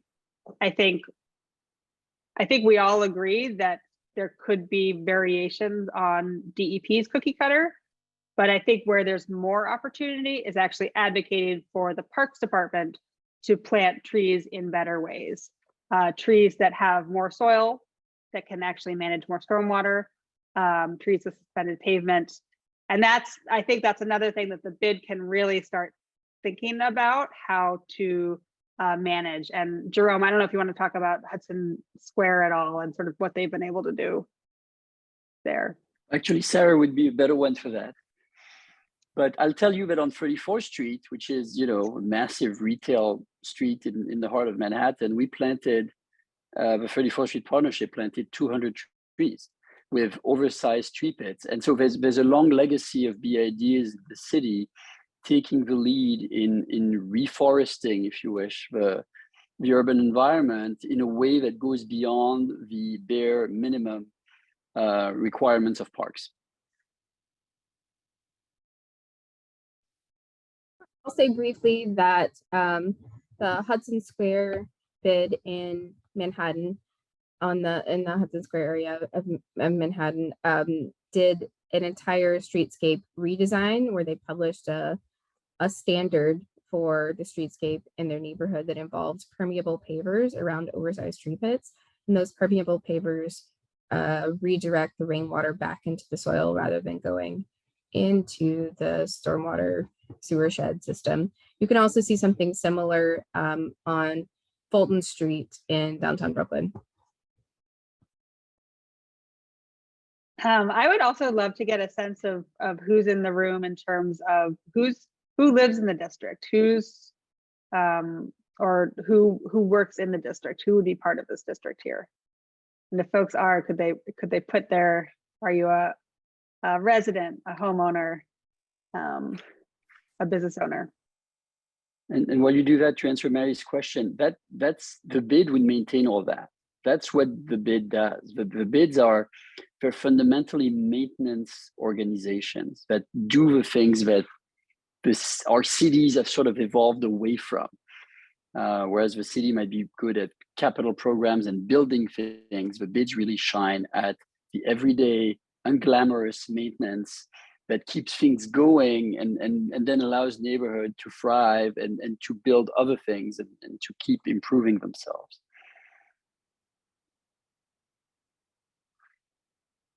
And just to piggyback on that, I think GCC does envision the continuation as well of the Gowanus Tree Network and expansion of it. And so with community stewardship efforts supporting dedicated maintenance funds for tree pits.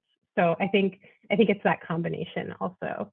But really what's missing is that dedicated funding for maintenance that just doesn't exist right now from the Parks Department. And I think to Sandy's point, water is definitely I think that's the limiting factor. That's why trees don't survive here. And that's what keeps them from thriving. And thinking about how maybe the bid has a water truck that can, do supplemental watering for the trees on your block. And maybe the Gowanus Tree Network continues to do stewardship. Like, are there partnerships so that we can make sure that we continue to engage local folks in open space maintenance and in really like engaging with street trees, but also provide just like the backbone of services to make sure that they actually survive. Did I say tree pits? I'm sorry, I meant beds. I think I said tree pits, which I always have to correct myself. That's a long-standing thing. Thanks, SJ, for the call out.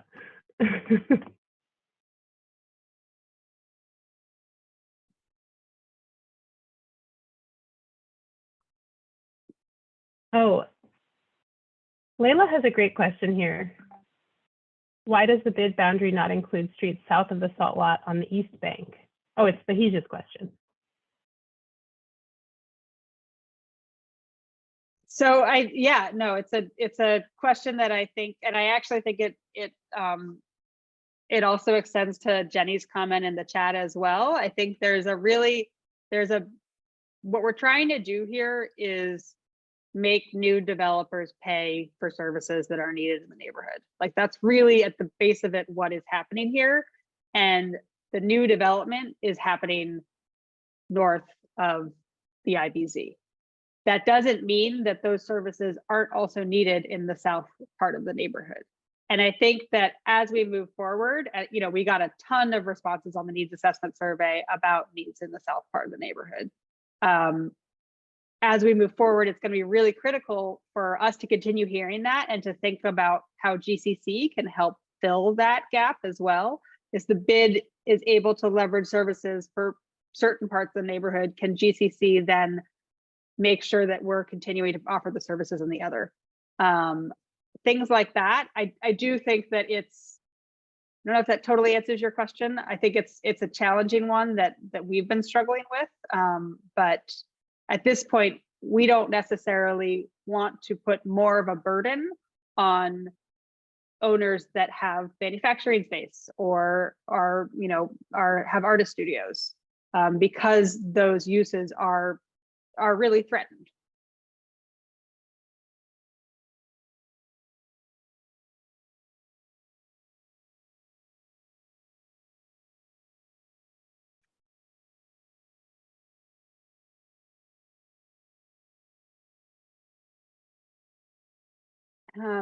Any other questions or thoughts? I think I've grabbed all the questions that are in the chat.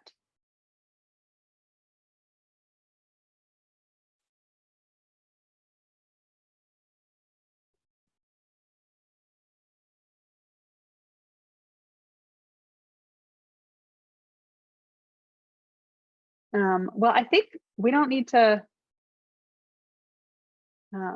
Is there anything else that Jerome or Sarah you'd want to add? Jess, great question. Thank you. Why are we calling them tree beds instead of pits? It's a great question. Because a bed is a comfy space to lay down in that should be cared for. And a pit sounds like a garbage pit, right? Diana? I feel like this is the same as the soil versus dirt question. I always say dirt also, so I'm in the pits dirt camp, but maybe bed and soil is more refined. SJ, do you have a thought on that? Well, I first was schooled in this by Brooklyn Botanic Gardens, who said basically the same thing, that as long as people talk about tree pits, it's a pit something you toss stuff into. And as you said, a garden is something that's maintained, and it actually makes a difference whether or not a tree bed is planted and looks like a bed, as opposed to whether it's kind of naked and unkempt. And those are the tree beds that get filled with junk. So I think it's become my mission in life to make that point.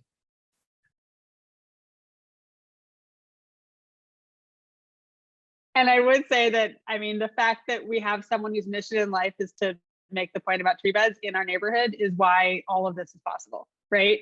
Like, people here care about the urban environment with a passion that I'm just like continually amazed by. And I'm just really excited to continue working on this project with you guys.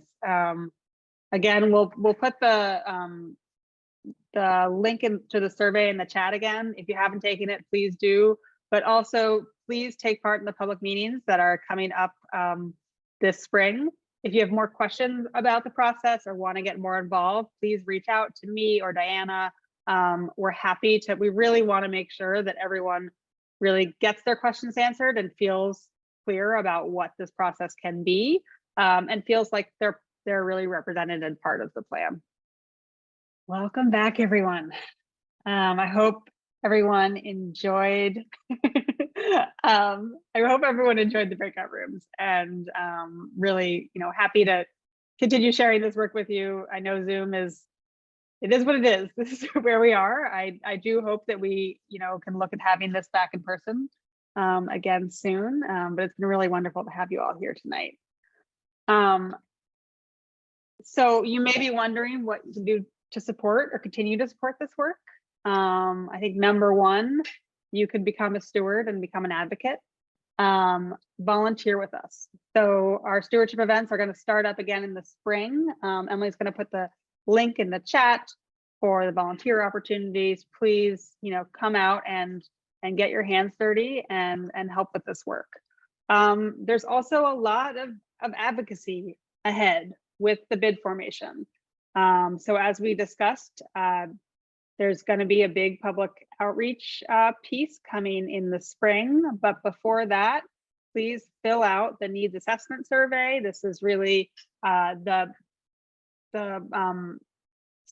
area where we're really able to refine what people in the neighborhood want to see as community services, and really develop a bid that supports those services.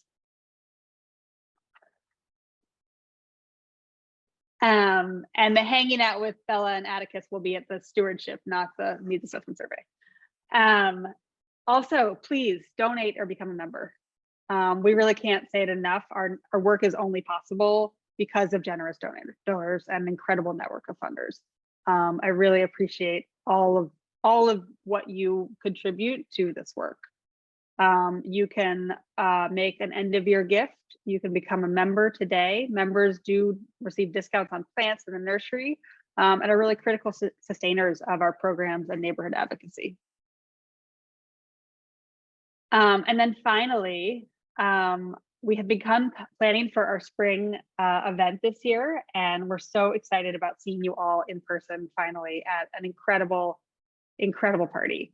We're going to be announcing a date and location very soon, so please stay tuned, and looking forward to seeing you all there. So thank you everyone for joining tonight, and for your support. It's been a really incredible 15 years, and looking forward to the next 15.